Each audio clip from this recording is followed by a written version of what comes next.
Este video trata sobre el movimiento curvilíneo. Existen varias clases de movimientos curvilíneos: el circular, semiparabólico o el parabólico.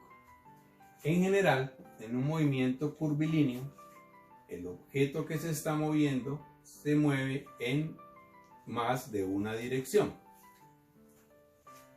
Pensemos ahora en el movimiento circular. Tomemos como ejemplo las aspas de un ventilador. Cuando prendemos el ventilador, las aspas están quietas y empiezan a aumentar la velocidad de rotación hasta quedar con una velocidad constante.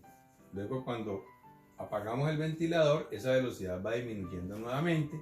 Allí tendríamos un ejemplo de movimiento circular, pero no uniforme, porque las aspas fueron desarrollando diferente velocidad de rotación. El movimiento circular uniforme es el que trata de la trayectoria circular a un mismo ritmo, a una misma velocidad de giro.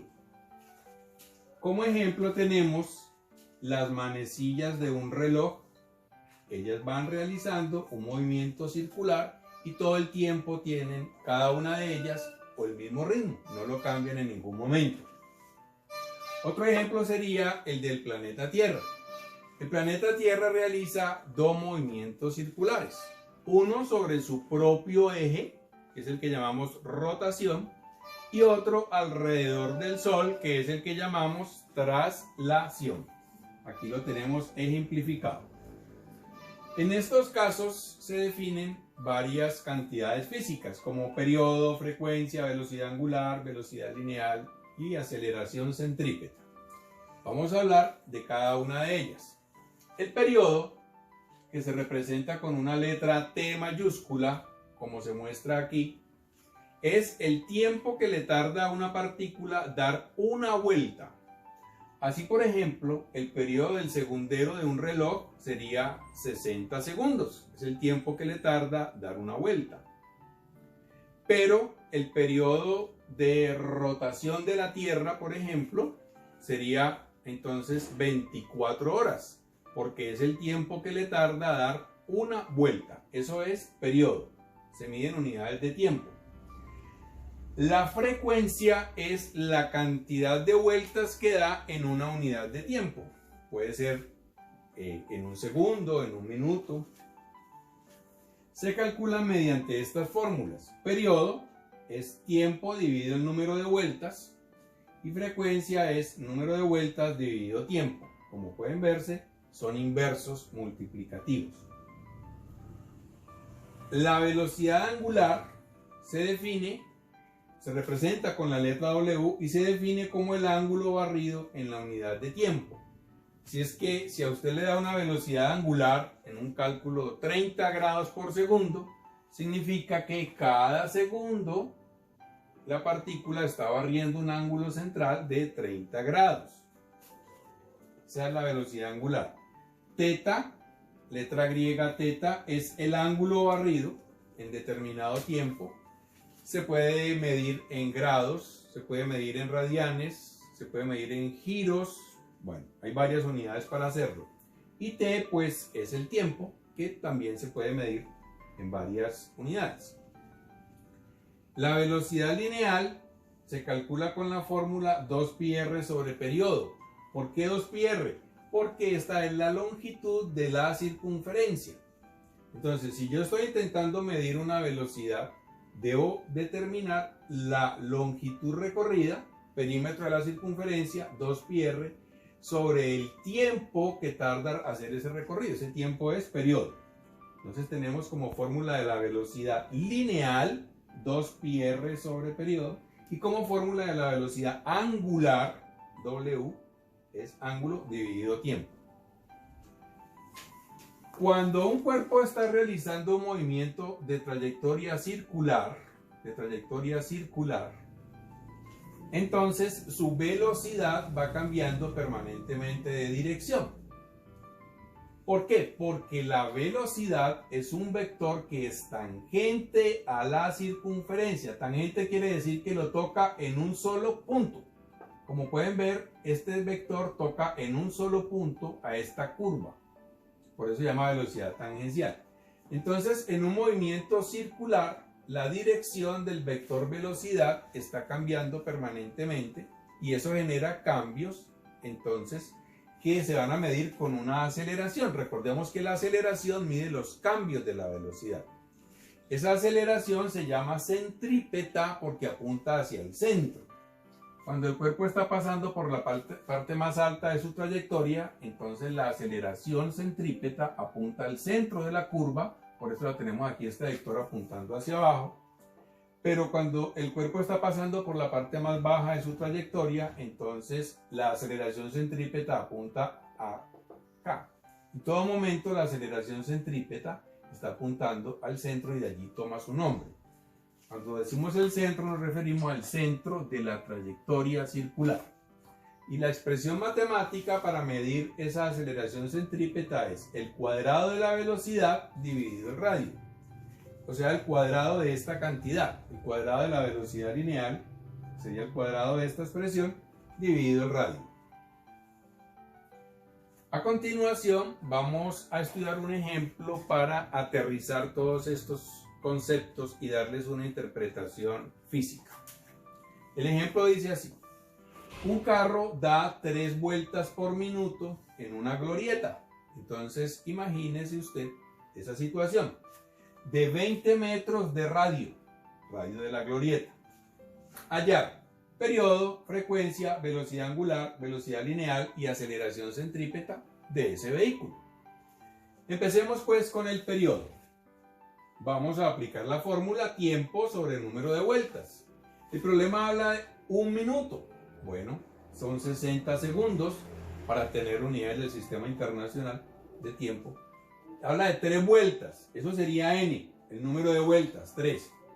60 dividido 3 es 20. Este número no tiene unidades, entonces da queda 20 segundos. ¿Qué significa un periodo de 20 segundos? Significa que el carro demora 20 segundos en dar una vuelta. Ese es el periodo. Ahora vamos a hallar la frecuencia. Entonces vamos a la fórmula de la frecuencia, que es el inverso del periodo, como veíamos ahora. Es n sobre t. N, número de vueltas, 3. ¿Sí? Vueltas no es unidad. Es resultado de un conteo, por eso no se coloca 3 vueltas, porque aquí vuelta no es unidad. Dividido 60 segundos, segundo es unidad de tiempo, ¿sí? Porque habla de 1 minuto. 3 dividido 20 lo simplificamos, tercera de 3, 1, tercera de 60, 20. Y este segundo que está en el denominador se expresa así. Segundo a la menos 1 quiere decir que este segundo está en el denominador. Entonces la frecuencia es 1/20 de segundo a la menos 1. ¿Cuál es la interpretación física de eso? Pues quiere decir que el vehículo hace 1/20 de vuelta cada segundo. 1/20 de vuelta pues equivale, si yo divido 1 entre 20 en una calculadora, me va a dar 0.05. Y se acostumbra leer esto también como RPS. RPS es revoluciones por segundo, entendiendo aquí que una revolución sería pues como una vuelta. Entonces se puede leer de cualquier forma. La forma más técnica en física sería frecuencia igual a 1/20 de segundo a la menos 1. Y esa es la interpretación. Ahora vamos a hallar la velocidad angular. Entonces aplicamos esta fórmula. Velocidad angular es ángulo dividido tiempo. Entonces volvemos a estos datos. Si nos están dando de 3 vueltas, en cada vuelta se recorren 360 grados. Entonces será 360 grados 3 veces. 360 grados 3 veces sería este ángulo. Dividido el tiempo, que habla de 1 minuto, son 60 segundos. Entonces, para hacer esta operación, 360 dividido 60 se cancela 0 con 0. 36 dividido 6. Entonces da 6. Y 6 por 3, 18. Grados por segundo. 18 grados por segundo. ¿Qué quiere decir eso? ¿Cuál es la interpretación física? Imaginémonos el carro dando vueltas en la glorieta. Entonces decir que tiene una velocidad angular de 18 vueltas por segundo quiere decir que si en un segundo el carro va de aquí a aquí, Entonces, este ángulo medido desde el centro, con vértice en el centro, se llama ángulo central. El ángulo que el carro describió en ese tiempo de un segundo sería 18 grados. Eso significa una velocidad angular de 18 grados por segundo. La velocidad lineal es lo que marcaría el velocímetro del carro, ¿sí? ¿Cuántos metros por segundo va recorriendo? ¿Cuántos kilómetros por hora? Entonces, para eso utilizamos esta fórmula, 2πr sobre periodo. Recordemos que 2πr, ¿por qué? Porque es la longitud de una circunferencia. Es cuántos metros recorre en una vuelta. Eso es lo que se conoce con el nombre de perímetro de la circunferencia o longitud de la circunferencia. ¿Cuánto mide esa curva? Eso nos da la fórmula 2πr. 2πr, 20 metros. Los 20 metros nos da el problema. Dividido el periodo. ¿Por qué? Porque es la longitud de la curva que recorre dividido el tiempo que demora en dar esa vuelta. Y ese tiempo es el que hemos llamado periodo y que ya calculamos como 20 segundos. 20 se cancela con 20, entonces el resultado es 2π. 2π metros por segundo. 2π es aproximadamente igual a 6,28 metros. 6 metros y algo más. ¿Qué quiere decir esto físicamente? Pues físicamente quiere decir que esta curva de aquí, la que el carro recorre en un segundo, esa curva es de 6,28 metros. Eso es lo que quiere decir esta velocidad lineal. Y por último, la aceleración centrípeta, porque como el carro está girando, entonces está en un movimiento curvilíneo. Por ejemplo, en esta parte de aquí, cuando el carro hace este movimiento, podemos observar que mientras avanza hacia la derecha, porque cuando yo hago esto, el carro avanza hacia la derecha, en esta figura también baja. Entonces son las dos direcciones de un movimiento curvilíneo, ¿ya? En un movimiento curvilíneo, el cuerpo tiene una trayectoria que tiene dos direcciones. En este caso, cuando está por la parte de aquí, entonces, en este movimiento, él se mueve a la derecha, pero también se mueve hacia abajo. Allí están las dos direcciones, una horizontal y otra vertical. Entonces, su velocidad está cambiando permanentemente de sentido y de dirección, como lo veíamos acá. Por tanto, se aplica esta fórmula, velocidad al cuadrado sobre radio. Esta es la velocidad que hay que elevar al cuadrado, 2π metros por segundo. El paréntesis dice que el cuadrado está afectando tanto al 2π como a los metros y los segundos. Dividido el radio, que lo da el problema, 20 metros. Esto da 4π cuadrado, dividido 20, simplifico 4 con 20, queda 5 en el denominador. Estos metros y estos segundos también se elevan al cuadrado, por eso queda metro cuadrado por segundo cuadrado. Uno de estos metros se cancela con este metro, entonces queda un solo metro y el segundo al cuadrado. Entonces, como resultado, pi cuadrado sobre 5. ¿Qué unidades? Metro por segundo cuadrado, que son las unidades de la aceleración. El movimiento semiparabólico es otro caso del movimiento curvilíneo. Supongamos que tenemos una mesa horizontal y que lanzamos una bolita rodando. Cuando esta bolita llegue al extremo va a terminar su movimiento rectilíneo y va a hacer un movimiento curvilíneo, ¿sí? Esta trayectoria descrita por el objeto tiene forma como la mitad de una U, se llama una semiparábola. Por eso el movimiento semiparabólico es un movimiento curvilíneo, porque este objeto está realizando un movimiento de dos direcciones. Mientras él va en el aire, sigue avanzando, alejándose de la mesa, eso sería un movimiento horizontal, pero al mismo tiempo está haciendo una caída libre, eso sería un movimiento vertical. Tiene un movimiento en dos direcciones, por eso es un movimiento curvilíneo. Mientras él cae, mantiene su velocidad horizontal, porque la gravedad no afecta a la velocidad horizontal, pero va a empezar a ganar una velocidad vertical. Aquí no tiene, su velocidad inicial vertical es 0. Aquí podemos observar este vector muy cortico. Aquí este vector ha aumentado de tamaño. Esta sería la velocidad final de caída, por eso le colocamos y. La suma vectorial de estos dos vectores entonces daría este vector, que es la velocidad que nosotros podemos observar del objeto, que la hallaríamos con el teorema de Pitágoras, porque aquí se cumple un triángulo rectángulo. Entonces, si nosotros tuviésemos otra bolita, la cual dejáramos caer desde la misma altura de la mesa, en el momento en que ésta empieza a moverse, pues esa bolita y esta todo el tiempo estarían una al frente de la otra. Esto para indicar que el desplazamiento horizontal no afecta el tiempo de la caída, ¿ya? Si esta bolita no se hubiera arrojado horizontalmente del borde de la mesa, sino que simplemente se pone aquí y se deja caer, tardaría el mismo tiempo que está tardando en este momento que se aleja de la mesa. A ese principio se le conoce con el nombre de superposición de movimientos y lo enunció Galileo Galilei desde la Edad Media. Aquí tenemos otro ejemplo de movimiento semiparabólico. Supongamos que un avión vuela horizontalmente con velocidad constante y que en un momento dado su tripulación deja caer un paquete. Ese paquete empieza a caer, pero retiene la velocidad horizontal con una propiedad que más adelante se va a llamar ley de la inercia, la tendencia de los cuerpos a retener la velocidad. Entonces, en todo momento el paquete está debajo del avión. Cuando el paquete llega al piso, el avión está exactamente encima de él, suponiendo lógicamente que esto ocurre en un lugar donde el viento pues no lo está frenando para que haga una caída libre.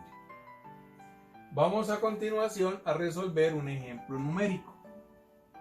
Dice, desde una mesa de 1,0 metros de altura, pongamos este caso, se deja rodar un objeto, se deja rodar este objeto con una velocidad de 2 metros por segundo.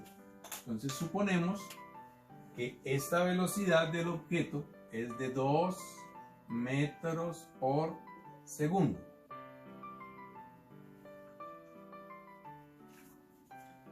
Hallar el tiempo de caída. La mesa tiene una altura de 1 metro. Traslademos esa información aquí. 1 metro de altura tiene la mesa. Tenemos pues la altura de la mesa y la velocidad horizontal que tenía la bola antes de empezar a caer. Entonces vamos a hallar el tiempo de caída. Para eso vamos a una de las fórmulas de caída libre, ya que ella está haciendo una caída libre simultáneamente con un desplazamiento horizontal alejándose de la mesa. Entonces reemplazamos altura, es 1 metro, lo da el problema, 1 metro, igual velocidad inicial. Esta velocidad inicial es de caída libre, o sea que vale 0. Se anula este término. Anular es que vale 0. ¿Por qué? Porque inicialmente el cuerpo no tenía velocidad vertical. Esta velocidad es toda horizontal. Y aquí estamos en un movimiento de caída. Luego esta velocidad debe ser la vertical, que es nula. Entonces nos queda esta parte de la ecuación. 1 medio de la gravedad por el tiempo al cuadrado. 1 medio, la gravedad la redondeamos a 10 metros por segundo cuadrado por el tiempo al cuadrado. 1 medio de 10, es decir, la mitad de 10, 5 metros por segundo cuadrado por t al cuadrado. Este término de aquí, 5 metros por segundo cuadrado, lo vamos a pasar a este lado a dividir. Nos quedará 1 metro dividido 5 metros por segundo cuadrado igual a t cuadrado, que queda despejada. 1 dividido 5 en la calculadora nos da 0,2. Aquí cancelamos metro con metro y este segundo cuadrado que se encuentra en el denominador de un denominador, ¿sí? Denominador de denominador, sube. Entonces queda 1 dividido 5, 0,2 segundos cuadrados igual a t cuadrado. En una calculadora obtenemos la raíz cuadrada de 0,2 y es 0,45, la raíz cuadrada de segundo cuadrado de segundo. O sea que este objeto tardaría 0,45 segundos en llegar al piso, menos de medio segundo. Ahora nos piden la velocidad con que el objeto llega al piso, es decir, debemos hallar la magnitud de este vector. Como podemos ver, aquí se está generando un triángulo rectángulo, donde este vector, que es el que necesitamos, es la hipotenusa. Por el teorema de Pitágoras sabemos que la hipotenusa, ¿sí?, que es este vector, es igual a raíz cuadrada de cateto cuadrado. Este cateto es esta velocidad que todo el tiempo ha permanecido constante, más este cateto que lo podríamos trasladar aquí para completar este triángulo rectángulo. Esta sería la velocidad final en Y. Aquí está pues la aplicación del teorema de Pitágoras. 2 metros por segundo al ser elevados al cuadrado, pues queda 4 metros cuadrados por segundo cuadrado, más esta velocidad final se puede hallar de esta fórmula de la caída. Entonces, este valor que está aquí, ¿sí? Este valor, BF cuadrado, lo voy a reemplazar por esto, ya que son iguales. Entonces aquí me queda velocidad inicial al cuadrado más 2 veces gravedad por altura. Ahora decíamos que esa velocidad inicial en Y al cuadrado es 0, entonces este término también se anula, es decir, vale 0. Entonces nos queda 2 veces gravedad por altura, 2 veces la gravedad por la altura, reemplazando los datos que da el problema. 2 por 10, 20 por 1, 20, más 4, 24. Metro por metro da metro cuadrado por segundo cuadrado, se suma con esta unidad metro cuadrado por segundo cuadrado. Y la calculadora nos da que la raíz cuadrada de 24 es 4,9 y la raíz cuadrada de metro cuadrado por segundo cuadrado es metro por segundo. Así pues que el objeto, que inicialmente solo tenía una velocidad de 2 metros por segundo horizontal, ahora tiene una velocidad de 4,9 metros por segundo, la cual tiene una componente horizontal de 2 metros por segundo, que es igual todo el tiempo durante la caída. El movimiento parabólico es otro movimiento curvilíneo. Veámoslo a través de un ejemplo. Un futbolista comunica una velocidad de 50 metros por segundo con un ángulo de 30 grados a un balón. Determinar el tiempo de vuelo, la altura alcanzada y el desplazamiento del balón sobre el terreno. Un dibujo nos ayuda a entender más la situación. Supongamos que este es el balón y que este vector representa la velocidad de 50 metros por segundo que el futbolista le comunica. Este vector forma un ángulo de 30 grados con la horizontal, o sea, con el piso. Por la acción de esta velocidad, el balón va a ascender. Cuando lo va haciendo, mantiene una velocidad horizontal que todo el tiempo ha tenido desde el momento en que empezó a subir, y habrá ido perdiendo algo de velocidad vertical ya que se mueve en contra de la gravedad. Entonces estas serían las componentes de su velocidad. Esta sería la velocidad en ese instante del vuelo. El balón seguiría subiendo hasta alcanzar una altura máxima, Y máximo. En ese momento su velocidad es solamente horizontal, esta misma que tiene desde que empezó a subir. En ese momento la velocidad vertical sería 0. Por la acción de la gravedad, este cuerpo ahora empieza a descender y llega aquí abajo.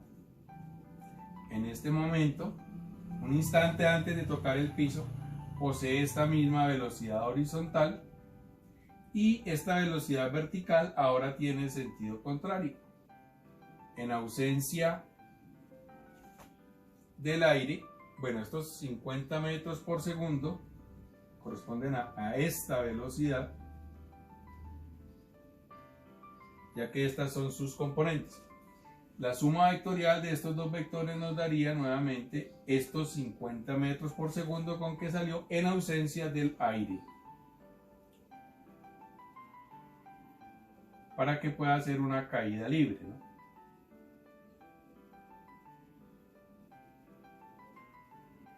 Bueno, entonces la trayectoria descrita por el balón es una parábola. De allí el nombre de este movimiento. La parábola tiene forma como de U. Es un movimiento en dos direcciones, por eso es curvilíneo, porque mientras el balón sube y baja, es decir, se mueve verticalmente, también se traslada, un movimiento horizontal. Nos preguntan por el tiempo de vuelo. Las fórmulas que rigen este movimiento están escritas al costado derecho de este tablero. Vamos a utilizarlas. Entonces, para el tiempo de vuelo tendríamos lo siguiente: 2 veces la velocidad inicial, que es de 50 metros por segundo, 2 por 50 metros por segundo por el seno de este ángulo, seno de 30 grados,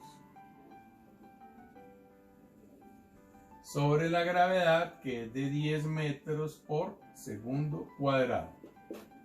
Si hacemos estas operaciones, encontraremos que el tiempo de vuelo en una calculadora es de 5. Este metro se cancela con este metro, este cuadrado con este segundo, y entonces el segundo que queda en el denominador del denominador ahora puede subir. O sea que el balón se demoró 2 segundos y medio en subir, otros 2 segundos y medio en bajar. En total el tiempo de vuelo es de 5 segundos. La altura máxima,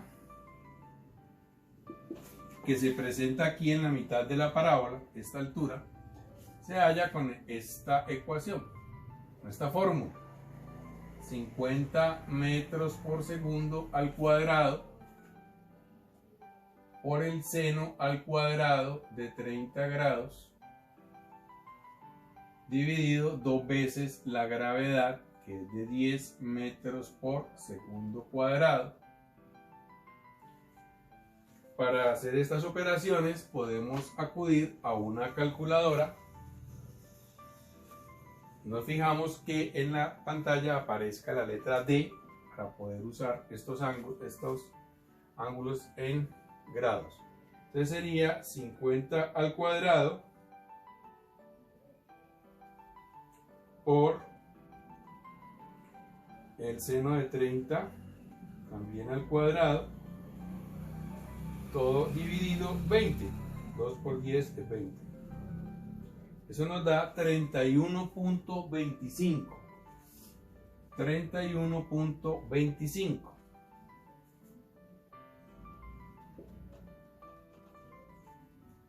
¿31.25 qué? Aquí un segundo queda elevado al cuadrado, se cancela con este segundo cuadrado. Este metro, al elevarse al cuadrado, queda metro cuadrado, se cancela con uno de estos metros. Entonces la unidad resultante es metros, ¿sí? Significa que el balón alcanza una altura de 31,25 metros. Para hallar el desplazamiento horizontal, entonces utilizamos esta ecuación. O sea, hallar el desplazamiento del balón sobre el terreno. Es decir, a qué distancia del jugador el balón golpeó el piso. ¿Qué distancia cayó desde el punto de lanzamiento?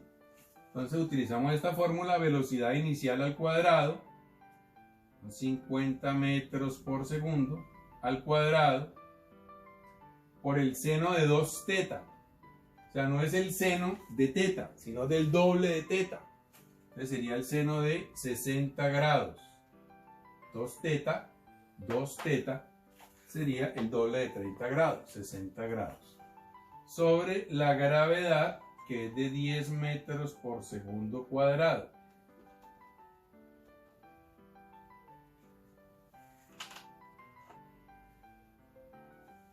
Nuevamente utilizamos una calculadora. Les decimos 50 al cuadrado por el seno de 60 dividido 10 nos da 216,5 metros. 216,5 metros. Esa sería pues la forma de utilizar las fórmulas del movimiento parabólico.